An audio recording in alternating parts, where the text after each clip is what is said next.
സ്വകാര്യ വ്യക്തികൾ നടത്തുന്ന ലോട്ടറിയുമായിട്ട് ബന്ധപ്പെട്ട് ഇപ്പോൾ വലിയ സജീവ ചർച്ചയാണ് സോഷ്യൽ മീഡിയയിൽ ഉടനീളം കാണാൻ വേണ്ടി സാധിക്കുന്നത്. അത് ഏത് പ്ലാറ്റ്ഫോം എടുത്ത് പരിശോധിച്ചാലും തട്ടിപ്പ്, ഉടായിപ്പ്, അതുമായി ബന്ധപ്പെട്ട് ഈ നറുക്കെടുക്കുന്നു. നറുക്കിൽ 1, 2, 3 ഒക്കെ നറുക്കെടുപ്പ് നടത്തുന്നവർക്ക് തന്നെ കിട്ടുന്നു. പിന്നെ ആ വീട് വേണ്ടാന്ന് പറയുന്നു. ഇവർ തമ്മിൽ അങ്ങോട്ടും ഇങ്ങോട്ട് കണക്ഷൻ ഉണ്ടാകുന്നു. അതുമായി ബന്ധപ്പെട്ട കാര്യങ്ങൾ തന്നെയാണ് കുറച്ച് ദിവസമായിട്ട് ഇപ്പോൾ നമ്മൾ കണ്ടുകൊണ്ടിരിക്കുന്നത്. യഥാർത്ഥത്തിൽ ഈ പ്രചരണം നടത്തുന്നത് സോഷ്യൽ മീഡിയയിലൂടെയാണ് കാര്യമായിട്ട് പ്രചരണം നടത്തുന്നത്. എന്നാൽ മീഡിയ വണ്ണും ഇതൊക്കെ പ്രചരിപ്പിച്ചിട്ടുണ്ട്. അവരിലൂടെയും ഈ റിപ്പോർട്ടുകളൊക്കെ വന്നിട്ടുണ്ട്. അപ്പോൾ നമ്മൾ ചർച്ച ചെയ്യുന്നത് ഈ ലോട്ടറി എന്ന് പറയുന്ന സംഭവം യഥാർത്ഥത്തിൽ നിയമവിരുദ്ധമാണോ? നിയമവിരുദ്ധമാണെങ്കിൽ അംഗീകരിക്കപ്പെട്ട മീഡിയ വണ്ണ് അതിൽ എങ്ങനെ റിപ്പോർട്ട് വരിക? ഈ കാര്യം അതിൽ നമ്മൾ ആദ്യം തന്നെ ഇതിൽ വന്ന ഒരു റിപ്പോർട്ട് നമുക്കൊന്ന് പരിശോധിക്കാം. ഈ റിപ്പോർട്ടിൽ അവർ പറയുന്ന കാര്യത്തെക്കുറിച്ചും കഴിഞ്ഞിട്ട് ഒരു നിരീക്ഷണം നടത്താം. ആദ്യം തന്നെ ഒന്ന് കേട്ടു നോക്കൂ. ജപ്തി ഭീഷണിയിൽ നിന്ന് രക്ഷ നേടാൻ സ്വന്തം വീടും സ്ഥലവും സമ്മാന കൂപ്പണിലൂടെ വിറ്റഴിക്കാൻ ഒരുങ്ങിയ ഒരു പ്രവാസി 1500 രൂപയുടെ ടിക്കറ്റാണ് വിൽപ്പന നടത്തുക. ആ വിൽപ്പന നടത്തുന്നതുമായിട്ട് ബന്ധപ്പെട്ട് മീഡിയ വണ്ണിന് മനസ്സിലായിരിക്കുന്ന കാര്യത്തെക്കുറിച്ച് അദ്ദേഹം നൽകുന്ന ഒരു വിശദീകരണമാണ് ഈ ഭാഗങ്ങളിൽ പറയുന്നത്. രണ്ടാമത്തെ വീഡിയോയുടെ ഭാഗങ്ങളിൽ പറയുന്നത് അങ്ങനെയാണ്. 1500 രൂപ വിലയുള്ളത്, 15000 സമ്മാന കൂപ്പണ്, അങ്ങനെ അതുമായിട്ട് ബന്ധപ്പെട്ട കാര്യം അതൊന്ന് കേട്ടു നോക്കൂ. അങ്ങനെയാണ് ഒടുവിലത്തെ വഴി എന്ന നിലയിൽ സമ്മാന കൂപ്പൺ എന്ന ആശയത്തിലേക്ക് എത്തുന്നത്. 1500 രൂപ വിലയുള്ള 10000 സമ്മാന കൂപ്പണുകളാണ് തയ്യാറാക്കിയിരിക്കുന്നത്. മെയ് 25-നാണ് നറുക്കെടുപ്പ്. 8000 കൂപ്പണെങ്കിലും വിറ്റുപോയാൽ കടം വീട്ടാനാകുമെന്നാണ് പ്രതീക്ഷ. മറ്റൊരു ചാനലിൽ ഇതേക്കുറിച്ച് വന്നിട്ടുണ്ട്. ആ ചാനൽ പേരിൽ ഓൺലൈൻ പ്രകാരം ടിക്കറ്റ് എടുക്കുന്നത് എങ്ങനെയാണ്, അതിന് പൈസ കൊടുക്കുന്നത് എങ്ങനെയാണ്, നമ്മൾക്കത് എങ്ങനെയാണ് സ്വരൂപിക്കാൻ വേണ്ടി സാധിക്കുക, അതേക്കുറിച്ചിട്ട് ഈ കക്ഷി തന്നെ വിശദീകരിക്കുകയാണ്. അതോടൊപ്പം തന്നെ ആ ചാനലിൽ കൊടുക്കുന്ന അഭിമുഖമായിട്ട് ബന്ധപ്പെട്ട കാര്യങ്ങൾ നമുക്കതൊന്ന് കേൾക്കാം. പിന്നെ സെക്കൻഡ് പ്രൈസ് ഒരു താറ് യൂസ്ഡ് കാറും, പിന്നെ തേർഡ് പ്രൈസ് എൻ്റെ കാറും, ഒരു ചെറിയ കാറുണ്ട്, ഒരു മാരുതി സല്ലാരിയോ, പിന്നെ ഫോർത്ത് പ്രൈസ് ഒരു പുതിയ ബുള്ളറ്റും കൂടെ മേടിച്ച് കൊടുക്കാമെന്ന് വിചാരിക്കുന്നു. എങ്ങനെയാണ് ഇത് നമ്മൾ ഓൺലൈനായിട്ട് ട്രാൻസ്ഫർ ചെയ്യുമ്പോൾ എങ്ങനെയാണ് നമുക്ക് കൂപ്പണൊക്കെ കിട്ടുക? അപ്പോൾ നമ്മൾ കൊടുത്താക്കുന്ന വാട്സപ്പ് നമ്പറുണ്ട്. ആ വാട്സപ്പ് നമ്പറിലേക്ക് ഒരു ഹലോ എന്ന് പറഞ്ഞൊരു മെസ്സേജ് അയച്ചാൽ നമ്മൾ ഡീറ്റെയിൽസ് അയച്ചു കൊടുക്കും. അതിലൊരു വോയിസ് മെസ്സേജോടെ എന്താ ചെയ്യേണ്ടതെന്നുള്ള അത് ഞാൻ അതിൻ്റെ അകത്ത് വിവരിക്കുന്നുണ്ട്. അത് പ്രകാരം ഓൺലൈനിൽ പിന്നെ UPI പേയ്മെൻറ്റോ അക്കൗണ്ട് പേയ്മെൻറ്റോ ചെയ്തിട്ട് അതിൻ്റെ സ്ക്രീൻഷോട്ട് അയക്കണം. എന്നിട്ട് പിന്നെ അവരുടെ ഡീറ്റെയിൽസും കൂടെ തരുമ്പോൾ ആ ഡീറ്റെയിൽസ് എഴുതിയ കൂപ്പൺ ഫോട്ടോ എടുത്ത് വാട്സപ്പിൽ കൂടി അയച്ചു കൊടുക്കുകയാണ് ചെയ്യുന്നത്. യഥാർത്ഥത്തിൽ പ്രയാസത്തിൽപ്പെടുന്ന ഒരാൾ സ്വന്തം വീട് വിറ്റെങ്കിലും കടം വീടുകയും അയാളുടെ ബുദ്ധിമുട്ട് ഒഴിവാക്കാനും വേണ്ടിയിട്ട് ഏതെങ്കിലും വഴികളൊക്കെ സ്വീകരിക്കുന്ന ഒരു രീതിയാണ് സാധാരണ നമ്മൾ കാണാറുള്ളത്. 1, 2, 3 ഒന്നുമല്ല, ഇഷ്ടംപോലെ ഉണ്ട്. അതിന് ചില ഭാഗങ്ങളാണ് കാണിച്ചത്. ഇതിപ്പോൾ നമ്മൾ മീഡിയ വണ്ണത് കണ്ടു. മീഡിയ വണ്ണ് മാത്രമല്ല, മറ്റുള്ള ചാനലുകളൊക്കെ റിപ്പോർട്ടാക്കപ്പെട്ട ഒരുപാട് സംഭവങ്ങളുണ്ട്. നമുക്കത് ആവശ്യം വരുന്ന സമയത്ത് കാണാം. ഇതിൽ തന്നെ ഞാൻ അതിൻ്റെ പൂർണ്ണമായിട്ടുള്ള വിവരങ്ങൾ കാണിച്ചിട്ടില്ല, വ്യക്തികളെക്കുറിച്ചുള്ള പൂർണ്ണമായിരിക്കുന്ന വിവരങ്ങളും പറഞ്ഞിട്ടില്ല. നമുക്ക് വേണമെങ്കിൽ അതൊക്കെ അടുത്ത വീഡിയോയിൽ അതേക്കുറിച്ചുള്ള കൂടുതൽ വിശദീകരണങ്ങളൊക്കെ നൽകാം. ഇപ്പോഴത്തെ നിലവിൽ വയനാട്ടുമായിട്ട് ബന്ധപ്പെട്ട്, അതായത് ഈ കൊടകിൽ നടത്തിയ നറുക്കെടുപ്പുമായിട്ട് ബന്ധപ്പെട്ട വിവാദങ്ങൾ, മറ്റൊരു കാര്യങ്ങൾ അതും കൊടകുമായിട്ട് ബന്ധപ്പെട്ടാണ് തോന്നുന്നത്. അതിൽ ഖാദർ കരിപ്പൊടി, മൊയ്നു വ്ളോഗ്, പാണ്ടിക്കാട് കുഞ്ഞാൻ, ഇവരൊക്കെയാണ് ഇതിൽ സജീവമായ രീതിയിലുള്ള സാന്നിധ്യം വഹിച്ചുകൊണ്ട് ഇത്തരം പ്രചരണങ്ങൾ നടത്തപ്പെട്ടത്. അപ്പോൾ അതിൻ്റെ വിശദീകരണ കാര്യങ്ങൾ, നിയമപരമായിരിക്കുന്ന കാര്യങ്ങളെ കുറിച്ചൊക്കെ നമുക്ക് പിന്നീട് പറയാവുന്നതാണ്. വീട്, കാറ്, സ്വർണ്ണ കോയിനുകൾ, ബൈക്ക്, അങ്ങനെ കണ്ണഞ്ചിപ്പിക്കുന്ന സമ്മാനങ്ങളുടെ പെരുമയ പ്രഖ്യാപിച്ചുകൊണ്ടും ഇവരുടെ പ്രയാസ ബുദ്ധിമുട്ടുകളൊക്കെ പറഞ്ഞുകൊണ്ടുമാണ് യഥാർത്ഥത്തിൽ ഈ പ്രചരണ കാര്യങ്ങളൊക്കെ നടത്തുന്നത്. എന്നാൽ ഇങ്ങനെയൊക്കെ അതൊരു ലക്ഷ്യത്തിലെത്തുന്ന രീതിയിൽ ചെയ്യുന്നത് കൊണ്ട് ഒരു പരിധി വരെ തെറ്റില്ല എന്ന് വേണമെങ്കിൽ പറയാൻ വേണ്ടി പറ്റും. പക്ഷെ അവിടെ എടുക്കുന്നതിൽ ഉടായ്പ കാണിക്കുന്ന സമയത്ത് അത് വലിയ രീതിയിലുള്ള വഞ്ചനയാണ് ചെയ്തത്. അത് ആരോടെന്ന് പറയോ, സമൂഹത്തോട് തന്നെ ചെയ്യുന്നതാണ്. ഞാൻ കള്ളനാണ് എന്ന് ഞാൻ തന്നെ തെളിയിക്കുന്ന രീതിയിലുള്ള പ്രവൃത്തിയാണ് യഥാർത്ഥത്തിൽ അവിടെ കണ്ടത്. അപ്പോൾ 1, 2, 3 സമ്മാനം, കൊടകിലെടുത്ത സമ്മാനമായിട്ട് ബന്ധപ്പെട്ട കാര്യത്തൊക്കെ വലിയ ചർച്ചകൾ ഇപ്പോൾ നടക്കുകയാണ്. അത് നിയമപരമായിരിക്കുന്ന വിഷയത്തിലേക്ക് പോകാനാണ് സാധ്യതകൾ കാണുന്നത്. ഇപ്പോൾ ഇവിടെ നമ്മൾ ഈ പറഞ്ഞ രണ്ടാമത് നമ്മൾ വീഡിയോ കാണിച്ചതുമായിട്ട് ബന്ധപ്പെട്ട അദ്ദേഹത്തിൻ്റെ നറുക്കെടുപ്പ് എടുക്കേണ്ടത് 25-ാം തീയതിയാണ്. അതായത് നമ്മളിപ്പോൾ ഈ ജൂൺ മാസത്തിലാണ് നിൽക്കുന്നത്. കഴിഞ്ഞ മാസത്തെ 25-ാം തീയതിയാണ് നറുക്കെടുപ്പ് നടന്നിട്ടില്ല. 8000 കൂപ്പണെങ്കിലും വിറ്റെങ്കിൽ മാത്രമേ ആ പണവുമായി അദ്ദേഹത്തിൻ്റെ കടവുമായിട്ട് ബന്ധപ്പെട്ട കാര്യങ്ങൾ നടക്കൂ. അത്ര ആയിട്ടില്ല. 6000 ചിഹ്നം മാത്രമേ വിറ്റിട്ടുള്ളൂ. അപ്പോൾ 8000 എപ്പോഴാണോ പൂർത്തിയാകുന്നത് ആ സമയത്താണ് നറുക്കെടുക്കുക എന്നുള്ളത് ഒരു സൂചനയൊക്കെയാണ് ആൾ തരുന്നത്. അപ്പോൾ ഈ കണ്ണഞ്ചിപ്പിക്കുന്ന ഇത്തരം മോഹങ്ങളൊക്കെ നൽകിയിട്ട് പിന്നെ ഈ മത്സരത്തിൽ പങ്കെടുക്കുന്നു, അവസാനം നമ്മൾ പൊട്ടന്മാരായി അല്ലെങ്കിൽ പറ്റിക്കപ്പെട്ടുപോരായി തോന്നുന്നു. ഇവിടുത്തെ വിഷയം എന്തിനാണ് നമ്മളിങ്ങനെ പറ്റിക്കപ്പെടുന്നത്? 1000 രൂപ അല്ല 1500 രൂപ കൊടുത്തും കഴിഞ്ഞിട്ട് എന്തിനാണ് ഈ വിഷയത്തിലേക്ക് നീക്കുന്നത്? എല്ലാവരും പൊട്ടന്മാരാണോ എന്നുള്ള പല ചോദ്യങ്ങളും വരും.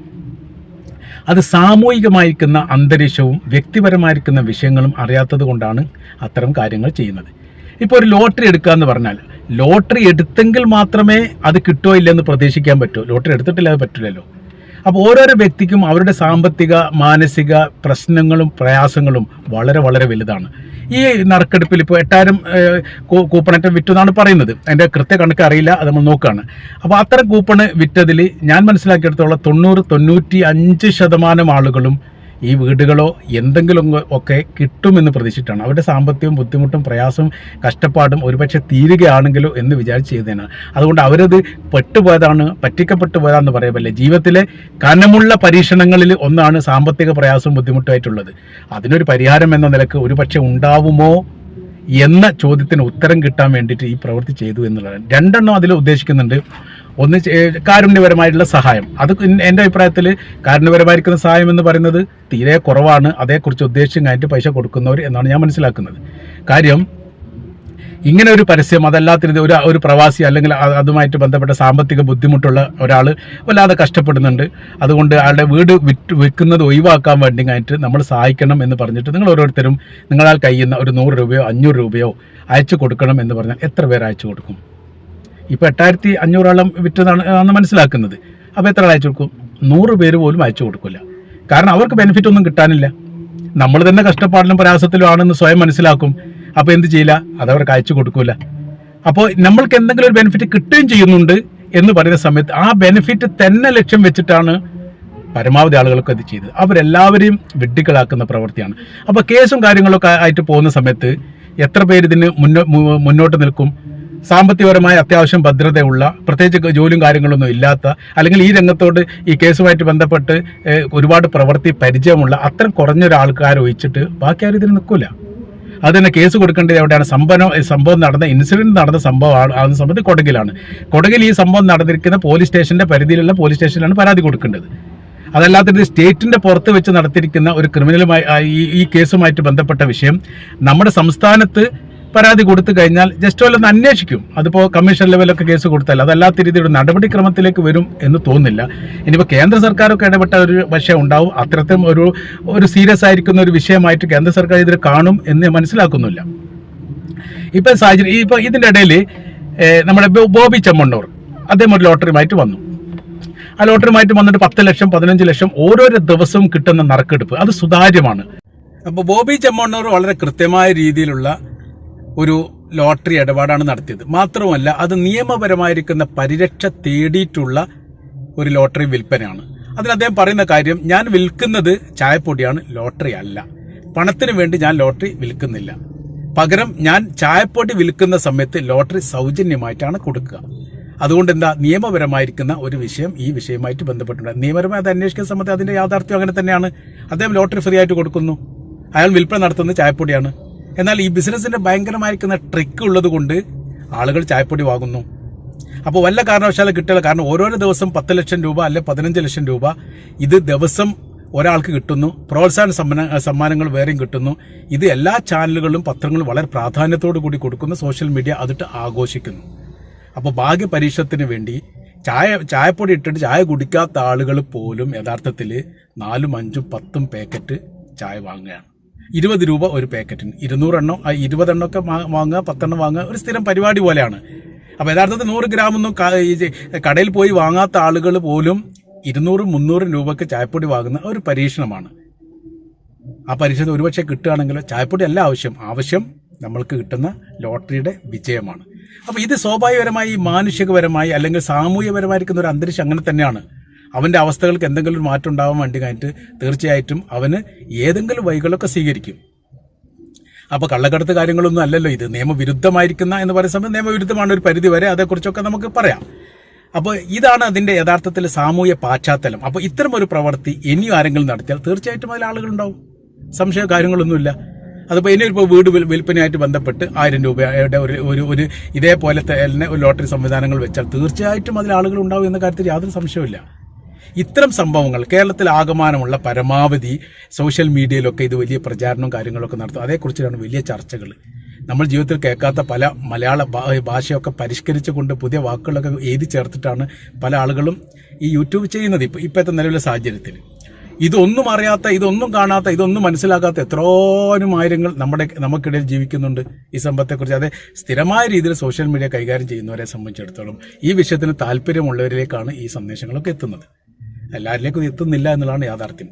അപ്പോൾ ഇതിനെക്കുറിച്ചുള്ള കുറച്ചും കൂടി വിശദീകരണങ്ങൾ, അതിനെക്കുറിച്ചുള്ള കുറച്ചും കൂടിയും ഈ വീഡിയോ സംബന്ധമായിരിക്കുന്ന കാര്യങ്ങൾ, മറ്റു കുറച്ച് കാര്യങ്ങൾ, ഇതെല്ലാം തീർച്ചയായിട്ടും നമുക്ക് അടുത്ത വീഡിയോയിൽ പറയാം എന്ന് പറഞ്ഞുകൊണ്ട് ഈ വീഡിയോ ഇവിടെ വൈൻഡപ്പ് ചെയ്യാം.